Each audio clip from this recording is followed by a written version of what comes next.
una gira de 2 días por el estado, ahora en Jalapa, mañana en el puerto de Veracruz y en Córdoba, con el propósito de evaluar los programas de bienestar. Este es el propósito de esta gira, que podamos de manera abierta, transparente, informar de cómo vamos en la aplicación de estos programas, que son la esencia del proceso para la transformación de nuestro país. Nosotros somos humanistas y pensamos que la paz y la tranquilidad son frutos de la justicia, y pensamos que los seres humanos no nacemos malos, que los mexicanos, los veracruzanos, no somos malos por naturaleza, que son las circunstancias las que llevan a algunos a tomar el camino de las conductas antisociales, y que si hay bienestar, si hay empleo, si hay educación, si se logra una sociedad mejor, se va a garantizar la paz y la tranquilidad en nuestro país. Por eso, entre otras cosas, somos distintos a quienes antes gobernaban el país. Ellos atendían nada más a las minorías, abandonaron al pueblo, y cuando por marginación, por pobreza, por desatención, se optó, muchos jóvenes que se les cerraron los caminos, que optaron por la violencia, por delinquir, en vez de atender las causas, se buscaba de manera hipócrita resolver el problema con medidas coercitivas, con el uso de la fuerza, con amenazas de mano dura, con cárceles, con leyes más severas. Todo eso que quedó demostrado como ineficaz, todo eso que significó un rotundo fracaso. Nosotros sabemos bien que no se puede enfrentar el mal con el mal, no se puede enfrentar la violencia con la violencia. La paz y la tranquilidad, repito, son frutos de la justicia. El mal hay que enfrentarlo haciendo el bien. Por eso, la importancia que tienen los programas de bienestar. Como tenemos esta concepción, esta filosofía, esta doctrina, pues podemos salir adelante frente a las adversidades. Y esto está quedando de manifiesto porque por circunstancias ajenas a nosotros por problemas externos. Estamos enfrentando dos crisis al mismo tiempo: la crisis sanitaria, la pandemia, y la crisis económica que se originó, se precipitó con el coronavirus, con la pandemia. Y vamos saliendo de estos dos retos, desafíos. Vamos saliendo adelante por las fórmulas que se están aplicando. En el caso de la pandemia ayudó mucho el que participara la gente, que sin medidas autoritarias, sin obligar a que la gente se quedara recluida en sus casas, solo con el llamado de hacerlo, todos los mexicanos, la mayoría de los mexicanos, se cuidó en los hogares. Esto fue la clave para que no nos desbordara la pandemia, porque heredamos un sistema de salud muy precario. El sistema de salud estaba por los suelos. No teníamos ni la infraestructura, ni los médicos, ni los especialistas que se necesitaban. Y si no evitábamos el contagio rápido de la pandemia, si no se aplanaba la curva y se disparaba, nos iba a superar la demanda de atención médica y nos podía suceder lo que desgraciadamente padecieron en algunos países de Europa y en Nueva York, en donde era tanta la demanda de una cama, de un ventilador, de una atención médica con especialista, que no podían atender a los enfermos.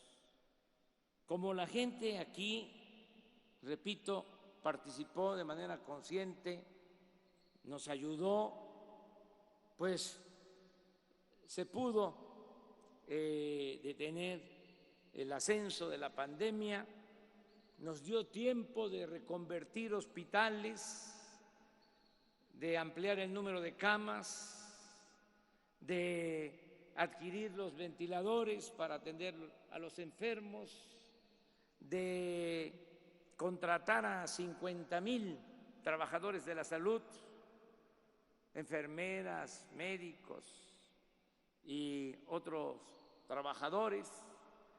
Nos dio tiempo para prepararnos y de esa manera nadie se quedó sin ser atendido, sin tener una cama, un ventilador, a un médico, un especialista.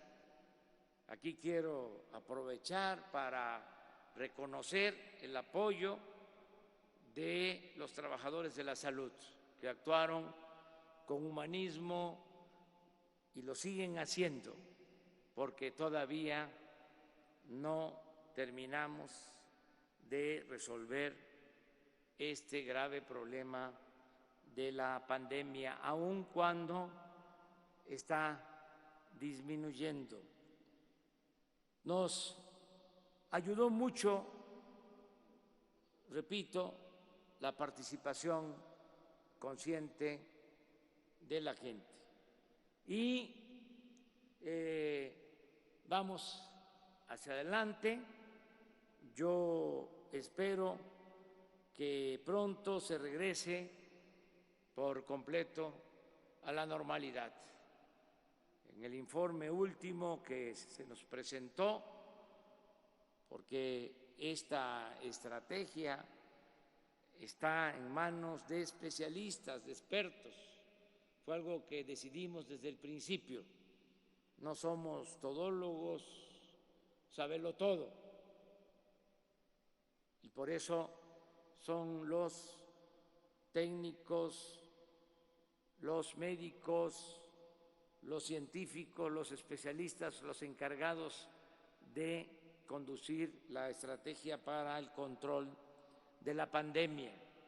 En su reciente informe nos hablan de que ya en 27 entidades del país, 27 estados, hay una clara disminución de contagios.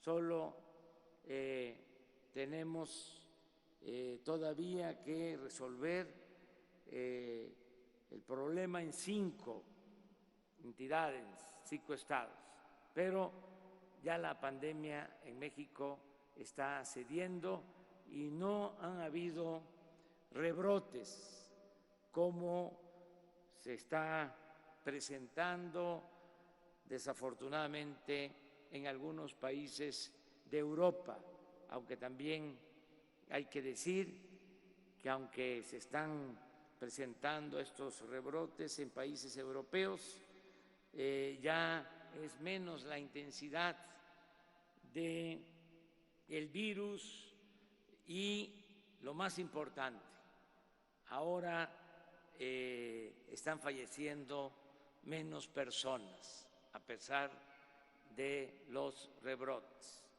Vamos avanzando, repito, en nuestro país, enfrentando esta crisis, y también vamos avanzando, saliendo del hoyo en lo que tiene que ver con la economía. Por la pandemia se paralizaron las actividades productivas, se cayó la economía, solo en trabajadores inscritos al Seguro Social se perdieron cerca de 1 millón de empleos. Antes de la pandemia, para tener la información, estaban inscritos en el Seguro Social 20.500.000 trabajadores, y en julio ya solo estaban trabajando 19.500.000 trabajadores, es decir, 1 millón de puestos de trabajo perdidos durante la pandemia. Nosotros echamos a andar una estrategia no ortodoxa, no las mismas recetas de siempre del periodo neoliberal. Hicimos algo nuevo y puedo comprobar que fuimos de los pocos países que actuamos de esa manera. ¿Qué hacían los tecnócratas neoliberales para enfrentar las crisis? Lo primero era rescatar a los de arriba. Si no se tenía dinero, si no había presupuesto, pedían créditos, endeudaban al país y se le entregaba el apoyo a los de arriba, con el sofisma, el engaño de que si le iba bien a los de arriba, les iba a ir bien a los de abajo. Si llovía fuerte arriba, goteaba abajo. Esto, desde luego, no se daba en la práctica porque la riqueza no es contagiosa, no es permeable. La riqueza requiere crearse y distribuirse, y para eso es el Estado, para fomentar y crear riquezas, pero también para garantizar la distribución de esa riqueza, para evitar las desigualdades. Nosotros, en cambio, lo que decidimos fue atender primero a los pobres, atender primero a los de abajo, a los que están en la base de la pirámide poblacional. Y todo el apoyo empezó desde abajo. Pusimos el énfasis en que todos los programas sociales se aplicaran inclusive por anticipado, que se adelantaran los pagos de las pensiones para los adultos mayores. Tan es así que los adultos mayores del país, 8 millones de ancianos respetables, recibieron sus apoyos hasta para octubre. Ya nada más tenemos pendiente noviembre y diciembre. Y esto mismo hicimos con niñas y niños con discapacidad, que se les entregó también por adelantado su apoyo, y lo mismo con las becas, y lo mismo con los apoyos de otros programas sociales.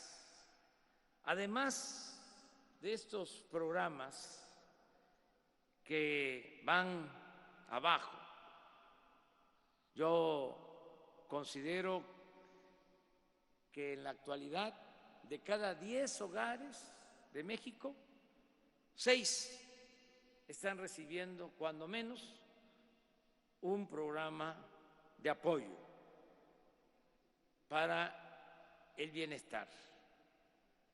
6 de cada 10 hogares. Y un hogar más, por eso hablo del 70% de la población que está siendo apoyada, se beneficia de otra manera, pero en programas sociales son 6 familias de cada 10 las que reciben cuando menos un apoyo. Aparte de esto, y aquí entraría ese 10% o esa familia más, entre otros programas, aparte de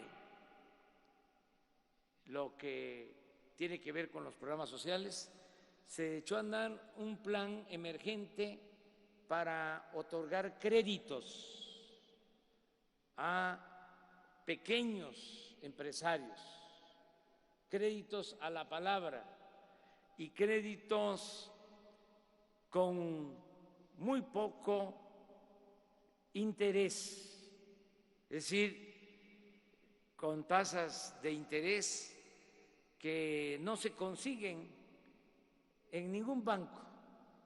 Es la tasa de interés que fija el Banco de México. Antes era 5.5 cuando empezamos, luego bajó a 5, luego bajó a 4.5 y ahora está en 4.25.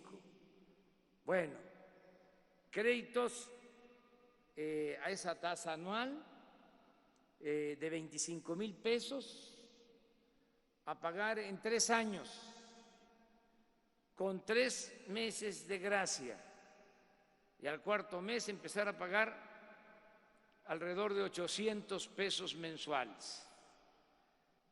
3 millones de créditos de esta forma. Y decía yo, sin papeleo, sin burocratismo, sin pedir ninguna garantía, porque nosotros sabemos de que la mayor riqueza de México es la honestidad de su pueblo. Aquí, solo en Veracruz, de estos créditos a la palabra se otorgaron en 5 meses 111,000 créditos a pequeñas empresas. Estamos hablando que Veracruz recibió de estos créditos 2,800 millones de pesos en 5 meses, con beneficio a 111,000 pequeñas empresas del sector formal y del sector informal de la economía. ¿Cuándo se había visto una situación así? Cuando los bancos, solo en el estado de Veracruz, habían entregado 111,000 créditos a esas tasas de interés a pequeños empresarios. Por poner solo un ejemplo. Bueno, esto que hicimos se complementó felizmente con el incremento de las remesas, de lo que envían nuestros paisanos que por necesidad se fueron a trabajar a Estados Unidos. Y los expertos decían que con la pandemia, con la crisis, se iban a caer las remesas, que ya no iban a poder nuestros paisanos, porque también en Estados Unidos afectó y sigue afectando la pandemia, que ya no iban a poder enviar apoyos a sus familiares. Fíjense que en los momentos más difíciles, cuando más los necesitábamos a nuestros paisanos, mejor han respondido con más solidaridad, con más apoyo. En vez de disminuir las remesas, aumentaron. Hasta ahora, tengo el dato, antes que el Banco de México, porque me importa mucho saber sobre estos temas que reviso prácticamente todos los días. Hasta ahora tenemos un aumento en las remesas del 12% en términos reales con relación al año pasado. Y se va a cumplir mi pronóstico de que este año va a haber un récord en el ingreso de remesas al país. Vamos a llegar a 40,000 millones de dólares. ¿Y esto a dónde va? Va a 10 millones de familias de abajo. 10 millones de familias que se benefician con estas remesas. 10 millones de familias que en promedio están recibiendo 300, 350 dólares mensuales. Bueno, con esta fórmula, ¿qué logramos? Que no se cayera el consumo.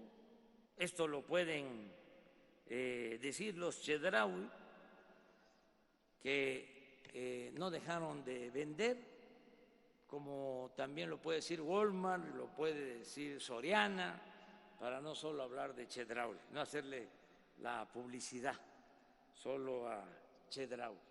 Pero no se cayeron las ventas, es decir, no se cayó el consumo. Y ahora también se está cumpliendo el pronóstico de que ya nos estamos recuperando en cuanto al empleo. Les decía yo que se llegaron a perder cerca de 1 millón de puestos de trabajo. Todavía en julio se perdieron 3,000, claro. Lo peor fue en abril, que perdimos 550,000 empleos en ese mes, pero todavía en julio 3,000. Ya en agosto, en el mes pasado, ya no se perdieron empleos, se recontrataron, se crearon 92,000 empleos nuevos. Y hasta el 25 de este mes, en lo que corresponde a septiembre, ya llevamos recuperados 97,597 empleos. Quiere decir que agosto y septiembre vamos a estar arriba de 200,000 empleos recuperados, de cerca de 1 millón que perdimos. Ahí vamos. Dije que íbamos a caer, íbamos a tocar fondo y nos íbamos a recuperar, que iba a ser como una V, y así está resultando. Por eso debemos de tener confianza, vamos a salir adelante y no vamos a hacer a un lado ni con estas adversidades el objetivo, el propósito fundamental que tenemos, que es el de transformar la vida pública de nuestro país, la cuarta transformación de la vida pública de México. Me da mucho gusto estar aquí en Veracruz, escuchar el informe de 2 programas de bienestar que son fundamentales: el de Jóvenes Construyendo el Futuro, lo que aquí se informó, lo que aquí dio a conocer la secretaria del Trabajo, Luisa María Alcalde, y también el programa de becas de la Secretaría de Educación Pública y de manera especial el programa que coordina Leticia Ánimas. Estamos hablando de 11 millones de becas. Tampoco hay precedente, nada se había hecho como esto en la historia del país, ni la atención a los jóvenes, ni la cantidad de becas a estudiantes de familias de escasos recursos económicos. Me da mucho gusto que se vaya trabajando.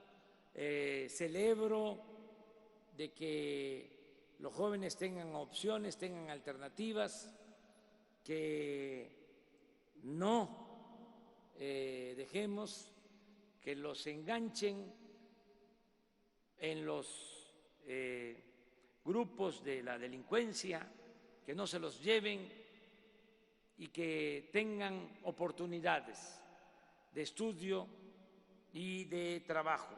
Para eso es este programa, que los jóvenes no sean marginados, que no se les llame de manera despectiva ninis, que ni estudian ni trabajan, sino que conjuntamente logremos sacar adelante a todos los jóvenes de México. Da también mucho gusto que ya jóvenes que antes no podían abrir una cuenta bancaria, que tenían que depender de sus papás, ahora ya se redujo la edad y ya pueden ellos abrir su cuenta y recibir de manera directa su beca y sus apoyos, porque eso también es un distintivo del nuevo gobierno. Ya no se entrega nada a través de intermediarios. Ya saben lo que decía yo antes, y ahora voy a repetir, de que nada, de que yo soy de la organización de la Antorcha Mundial, yo soy del movimiento revolucionario Francisco Villa, yo soy del movimiento estudiantil general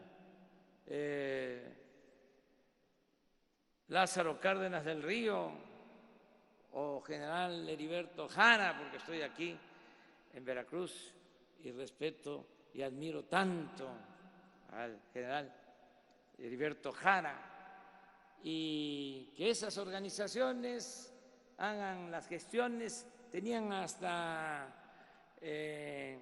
un lenguaje, decían: yo me encargo de bajar recursos, a eso se dedicaban, pero por esa gestión cobraban, y no solo eso, no le llegaba el apoyo a los que lo necesitaban, se quedaba el apoyo en el camino, había moche, sobornos, piquete de ojo.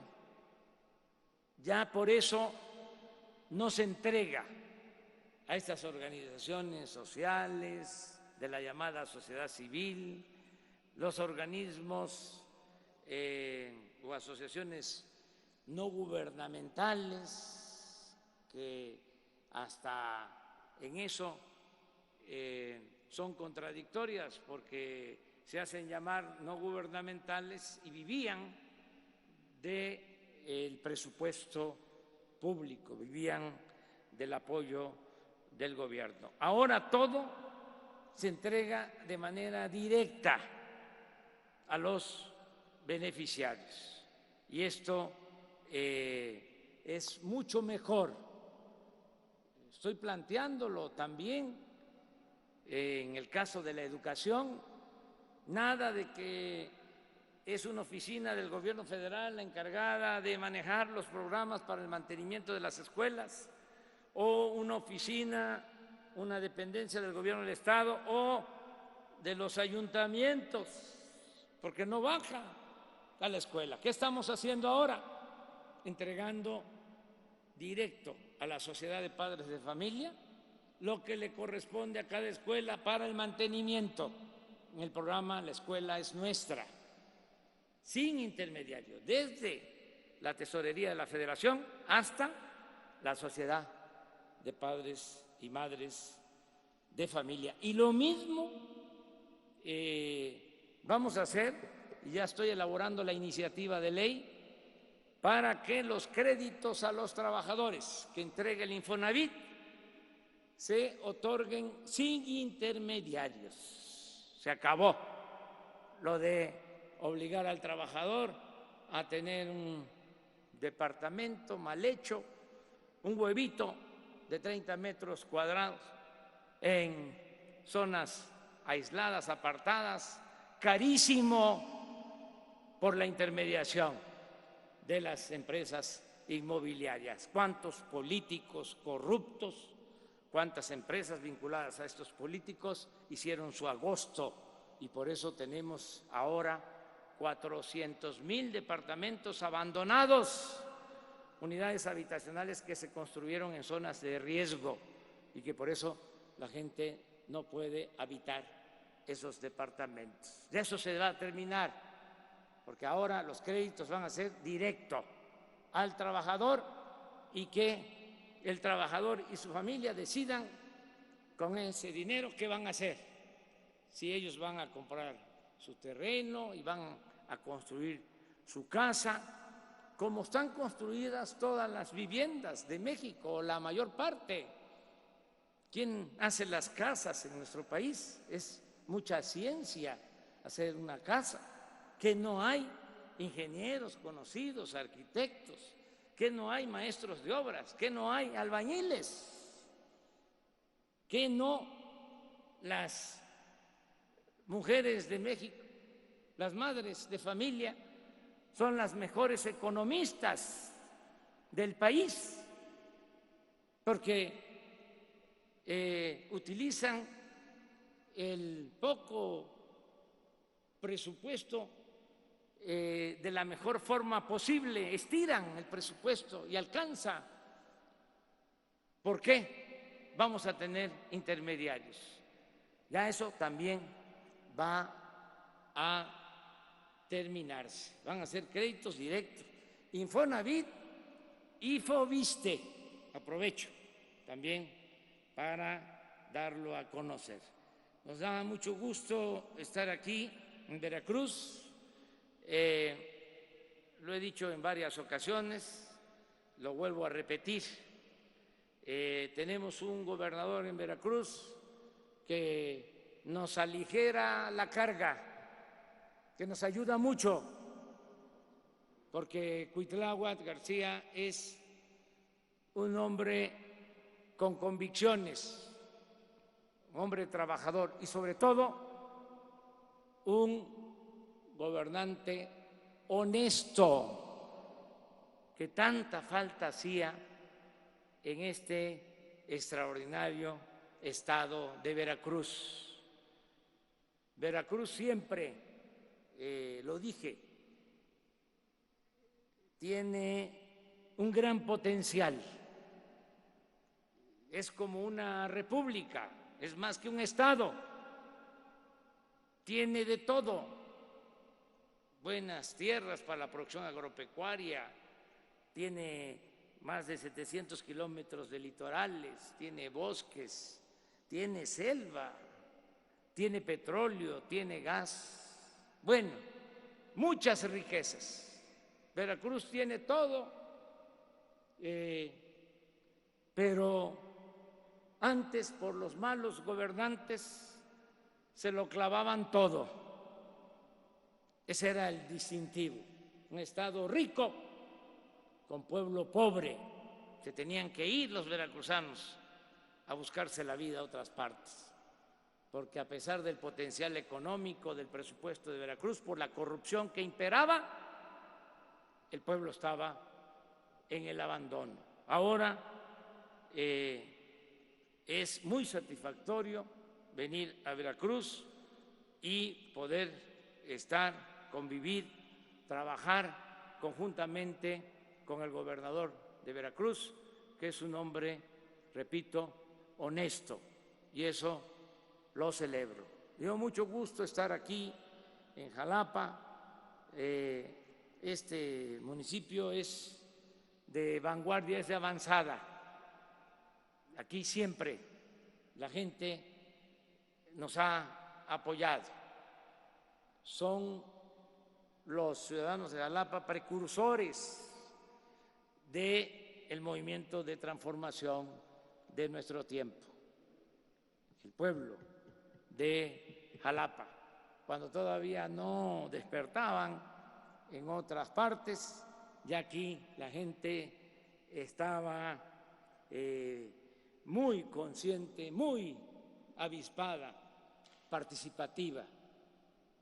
Yo solo les digo que ante esas muestras de confianza, de apoyo, de solidaridad, no van a ser mal correspondidos. Yo jamás le voy a fallar al pueblo de Jalapa, al pueblo de Veracruz, al pueblo de México. Muchas gracias de todo corazón.